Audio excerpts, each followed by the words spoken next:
Com certeza você já viu por aí, ao longo da sua vida, várias lanchonetes, várias concessionárias de automóvel, várias indústrias que produzem roupas diferentes, marcas diferentes de roupas, vários shoppings. Mas e se existisse um tipo de empresa em que montar essa empresa é tão difícil, tão complicado e custa tão caro que existe apenas uma dessas empresas?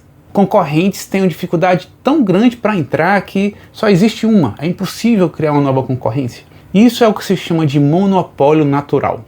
E esses monopólios naturais acontecem em situações em que as forças de mercado naturalmente impossibilitam a entrada de novos concorrentes.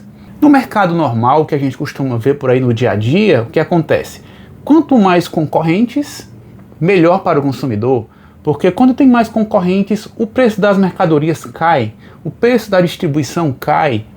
Agora, quando uma empresa está em um monopólio natural, em um mercado que é naturalmente monopolista, quando você coloca mais um concorrente, ou dois ou três, o preço da mercadoria sobe.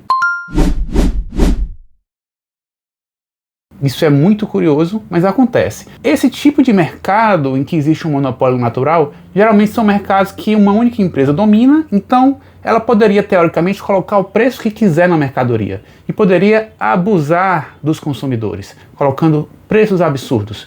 E é por isso que geralmente em mercados em que há monopólios naturais, o Estado geralmente resolve regulamentar esse setor.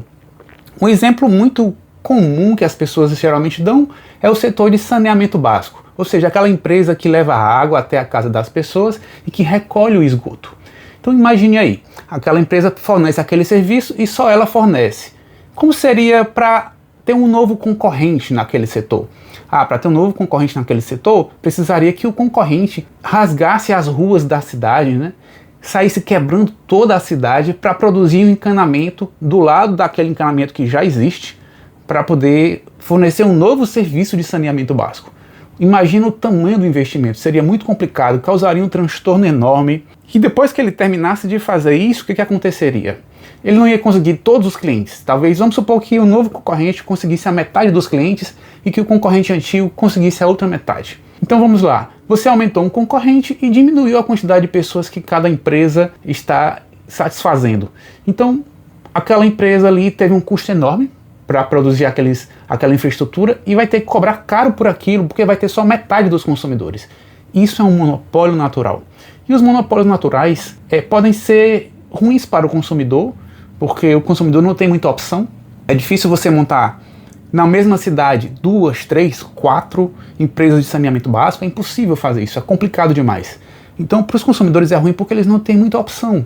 Mas para a empresa isso é bom, porque ela consegue praticar preços confortáveis. E para os investidores, para quem investe nessas empresas, aí é melhor ainda, porque você pode se tornar sócio dessa empresa na Bolsa de Valores, e essas empresas são empresas que geralmente têm um fluxo de caixa garantido, têm receita garantida.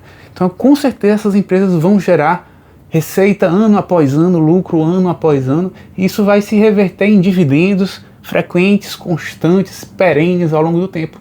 Isso é muito bom para os investidores. Então investir em empresas que estão em monopólios naturais, estão em setores que são monopólios naturais, costuma ser uma boa ideia. E vamos dar mais alguns exemplos, né? Saneamento básico é uma delas, né? Infraestrutura em geral, geralmente, está nessa situação de monopólio básico, como por exemplo empresas que fornecem energia elétrica, que distribuem energia elétrica dentro da cidade, né? Empresas que administram as rodovias, geralmente são monopólios. Gás encanado é outro exemplo. Todos esses setores em que a barreira de entrada é muito alta, que são setores essenciais, que as pessoas precisam dele todos os dias, mas que é difícil criar uma nova concorrência, são empresas excelentes para se investir. Porque a concorrência já está automaticamente afastada, geralmente aquilo envolve concessões muito longas e um fluxo de caixa garantido ao longo do tempo. Agora, são empresas que geralmente têm dificuldade em apresentar grande crescimento. Então é necessário comprar essas ações dessas empresas a um preço que faça sentido. Você não pode pagar caro demais. Se você gostou desse conteúdo, se inscreve aí. Um abraço, curte o vídeo, um abraço e até a próxima.